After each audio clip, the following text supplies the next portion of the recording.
చెప్పండి.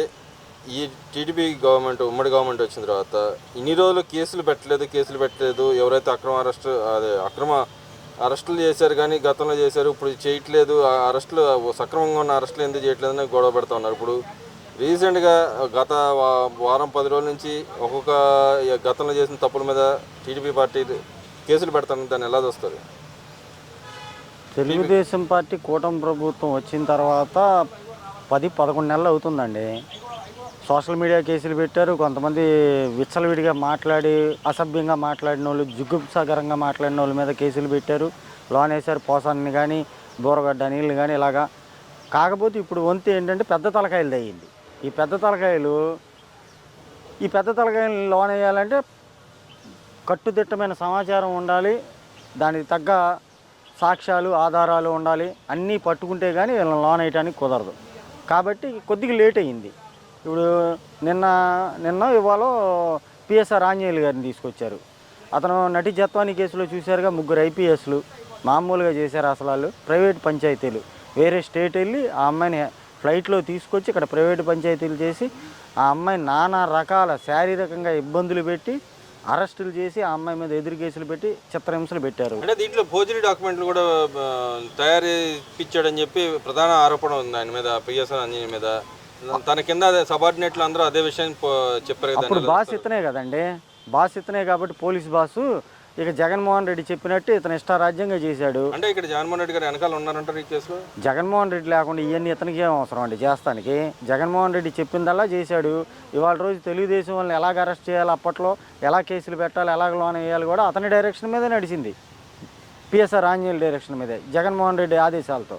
కాబట్టి తప్పు చేసినోడు కంపల్సరీగా శిక్ష అనుభవించాలి. కానీ వీళ్ళు ఒక ఉన్నత స్థాయి అధికారులు, హై రేంజ్లో ఉన్నోళ్ళు ఇలాంటి చండాలమైన పనులు, ఇలాంటి పనికిమాలిన పనులు చేయటం అంటే అది ఆ వ్యవస్థకే సిగ్గుచేటు. అది ఆ వ్యవస్థ అసలు రాష్ట్రంలో భద్రత, ప్రజల ప్రాణ రక్షణ, మాన రక్షణలు చేసుకునే భద్రతా సంస్థ అది.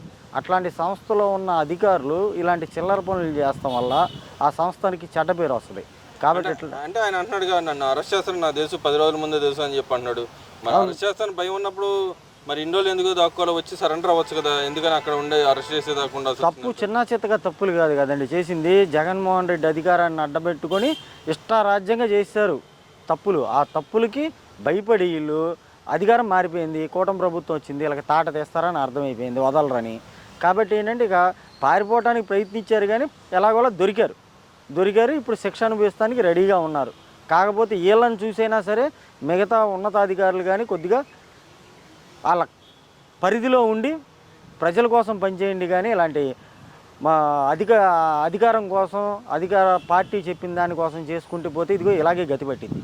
అదేవిధంగా లిక్కర్ స్కామ్ వ్యవహారం బయటకు వస్తూ ఉంది. అటు పార్లమెంట్లో ఎంపీ గారు, అప్పుడు మన టీడీపీ ఎంపీ గారు అనౌన్స్ చేశారు అది పెద్ద స్కామ్ అని చెప్పి. దానికి తగ్గట్టుగానే ఇప్పుడు చర్యలు ప్రారంభమైనాయి. దాన్ని ఎలా చూస్తారు? అదేవిధంగా కసిరెడ్డి గారు ఇన్ని రోజులు తప్పించుకుని తిరుగుతున్నాడు, మన అరెస్ట్ చేసి తీసుకొచ్చారు, దాన్ని ఎలా చూడుతుంటారు? కసిరెడ్డి మా అయితే 4-5 రోజులు తప్పించుకుని తిరుగుదామని చూశాడు కానీ దొరికాడు. ఇప్పుడు ఏపీలో లిక్కర్ స్కామ్ అంటే అది మామూలు స్కామ్ కాదండి. ఎక్కడ భారతదేశంలో ఎక్కడ జరగల అంత దారుణం. ఏది అధికారికంగా స్కామ్ చేశారు వీళ్ళు. గవర్నమెంటే లిక్కర్ షాపులు పెట్టి, గవర్నమెంటే నాసిరకం మద్యం రూపాయిది 50 రూపాయలకి అమ్మి ఆ డబ్బులన్నీ ఎటుపోయినాయో తెలియదు. పోనీ ప్రభుత్వానికి ఆదాయం వచ్చిందా అంటే 10 రూపాయల ఆదాయం చూపిస్తాం, 90 రూపాయలు వీళ్ళు సొంత ఖజానాకి వేసుకుంటాం.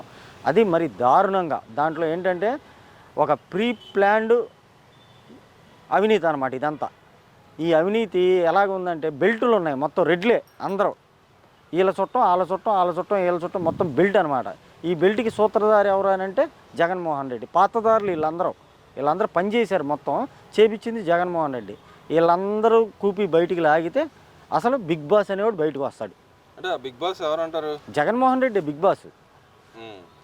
అయితే మరి ఇక్కడ ఏదైతే కసిరెడ్డి గారు నేను మాట్లాడుతూ ఉన్నాడు, నా మీద అక్రమ కేసులు పెట్టని నాకేం సంబంధం లేదు. కానీ ఈ కేసుకు సంబంధించిన అంటే ప్రధానమైన అంశం ఏంటంటే కల్తీ లిక్కర్ వ్యవహారం ఉంది. దాని సొంత ఫార్ములా తయారు చేసిన ప్రధాన ఆరోపణ ఉంది. దీంట్లో చాలా మంది చనిపోయారు. అది బయటకు వచ్చింది అనుకుంటున్నారా? కంపల్సరీ బయటకు వస్తుందండి. చంద్రబాబు గారు కూటమి ప్రభుత్వం ఊరుకోదు అసలు బయటికి తీసి రాకుండా. ఎందుకంటే దాదాపు లక్షల మంది చనిపోయారండి. పెరాలసిస్ స్ట్రోకులు ఏంటి, పక్షవాతాలు, పెరాలసిస్ స్ట్రోకులు, మెదడు పనిచేయకుండా పిచ్చెక్కి ఏంటి చాలామంది చాలా హాస్పిటల్ పాలయ్యారు ఆ మద్యం తాగి.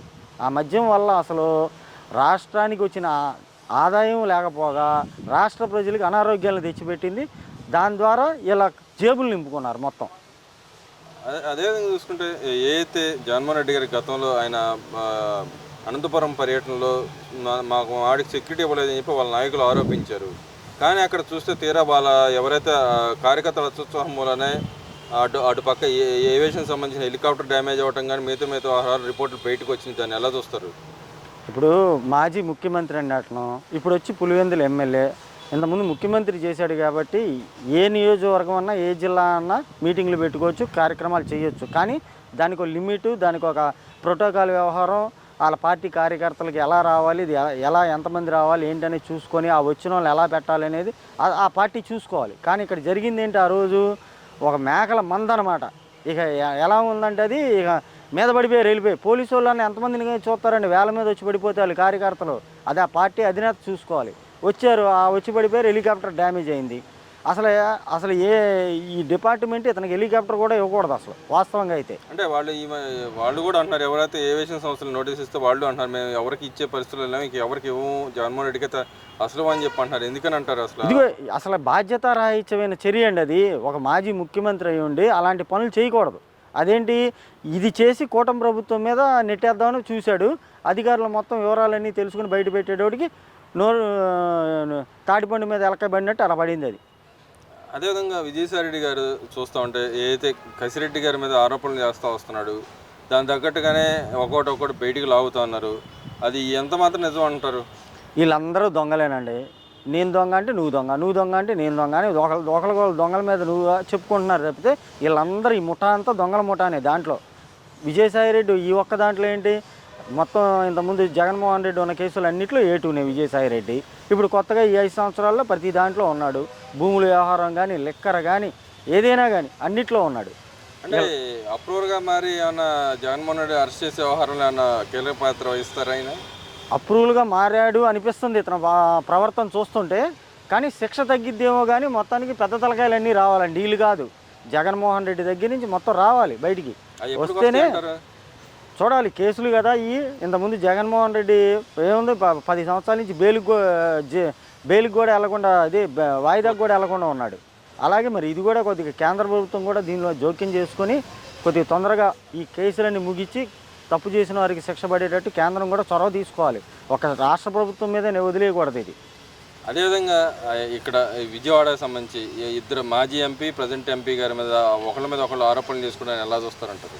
ఏమండి, ఇప్పుడు అధికారంలో ఉన్న ఎంపీ గారు ఆయన పార్టీ నుంచి వెళ్ళిపోయాడు కాబట్టి ఆయన ఏదో చెబుతుంటాడు. ఇక్కడ చంద్రబాబు గారు గవర్నమెంట్లో ఏ ఎంపీ కానీ, ఏ ఎమ్మెల్యే కానీ, ఏ ఎమ్మెల్సీ కానీ ఎవడు తప్పు చేస్తానికి లేదండి. బయట వాళ్ళు బురద జల్లిస్తున్నారు. ఇంతకుముందు కూడా మాట్లాడాడు వైసీపీకి పోయిన తర్వాత. ఏముంది, పోటీ చేశాడు, ఏముంది, ఓడిపోయాలా, పట్టం కట్టారు ఈయనకి. గతంలో కూడా వాళ్ళ తమ్ముడి మీద ఎన్నో ఆరోపణలు చేస్తూ వచ్చాడు కదా. ఆయనకి ఇవ్వకుండా సీటు ఈయనకి ఇచ్చాడని ఆక్రోశంతో ఆయన ఏదన్నా చెప్తాడండి.